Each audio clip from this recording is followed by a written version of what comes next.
नमस्कार दोस्तों, चलिए जानते हैं उत्तर प्रदेश की 25 फटाफट बड़ी खबरों को सिर्फ 10 मिनट में। लेकिन इससे पहले आप इस वीडियो को कहां से देख रहे हैं, कमेंट में बताना बिल्कुल ना भूलें।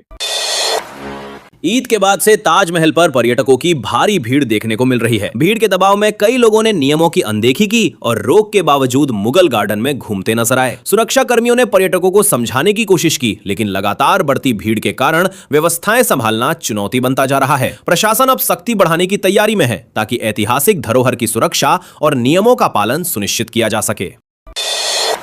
कानपुर में कारोबारी महफूज आलम को लेकर बड़ा खुलासा सामने आया है। जांच एजेंसियों को आशंका है कि पिछले 2 साल में करीब 470 लोगों के खातों के जरिए 1600 करोड़ रुपए का लेन देन हुआ, जिसमें आतंकी फंडिंग की संभावना जताई जा रही है। मामले की गंभीरता को देखते हुए एजेंसियां बैंक रिकॉर्ड और संदिग्ध ट्रांजैक्शन की गहन जांच कर रही हैं।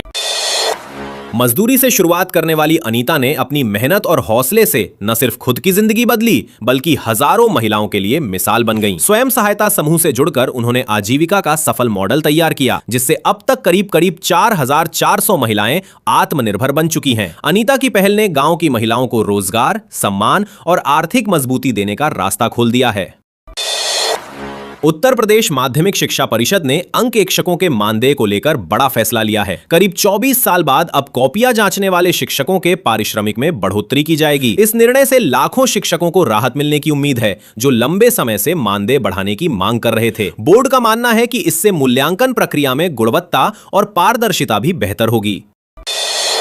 उत्तर प्रदेश अब देश का एमएसएमई पावर हाउस बनकर उभरा है। पिछले 9 वर्षों में प्रदेश में 96 लाख से अधिक सूक्ष्म, लघु और मध्यम उद्यम स्थापित हुए हैं, जिनसे 3 करोड़ से ज्यादा लोगों को रोजगार मिला है। सरकार का दावा है कि उद्योग अनुकूल नीतियों, आसान ऋण और डिजिटल सुविधाओं ने छोटे कारोबार को तेजी से बढ़ाया है, जिससे प्रदेश की अर्थव्यवस्था को नई मजबूती मिली है।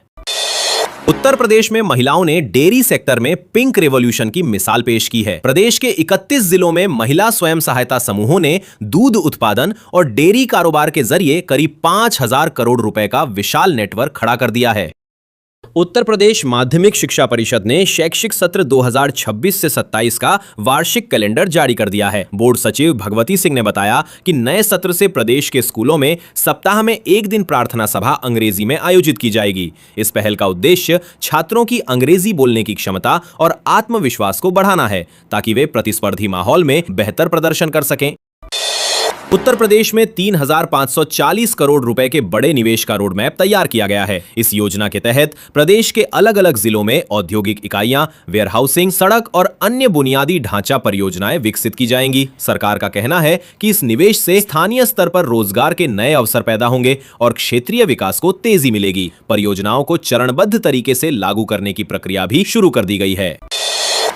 फिरोजाबाद में स्थित पारस होटल में चल रहे देह व्यापार का पुलिस ने भंडाफोड़ किया है। जांच में सामने आया कि यहां मात्र 1200 रुपए में लड़कियों को ग्राहकों तक पहुंचाया जा रहा था और ये अवैध गतिविधि पिछले 2 महीने से संचालित हो रही थी। पुलिस ने छापेमारी कर कई लोगों को हिरासत में लिया है और पूरे गिरोह की जांच जारी है। उत्तर प्रदेश में इस बार गेहूं खरीद को लेकर सरकार ने बड़ा लक्ष्य तय किया है। योगी सरकार किसानों से 50 लाख टन गेहूं खरीदेगी। नई न्यूनतम समर्थन मूल्य पर यह खरीद 77 दिनों तक जारी रहेगी। सरकार का कहना है कि इससे किसानों को उनकी फसल का उचित मूल्य समय पर मिलेगा और खरीद प्रक्रिया पारदर्शी तरीके से पूरी की जाएगी।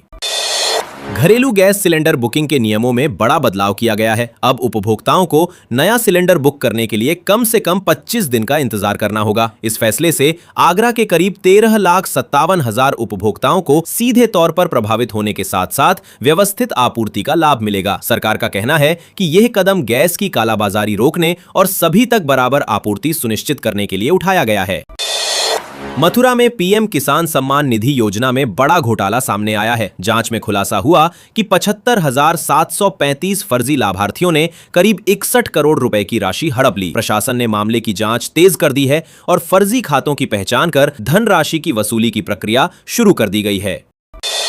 लखनऊ के मोहनलालगंज में पिछले 3 महीनों से पेयजल आपूर्ति ठप रहने का मामला गंभीर हो गया है। लगातार शिकायतों के बावजूद समस्या का समाधान न होने पर डीएम विशाख जी ने सख्त रुख अपनाते हुए जल निगम के जिम्मेदार अधिकारियों का वेतन रोकने का आदेश दिया है। साथ ही पूरे मामले की जांच के लिए सीडीओ को निर्देश दिए गए हैं ताकि लापरवाही तय कर कार्रवाई की जा सके और जल्द से जल्द क्षेत्र में पानी की आपूर्ति बहाल हो।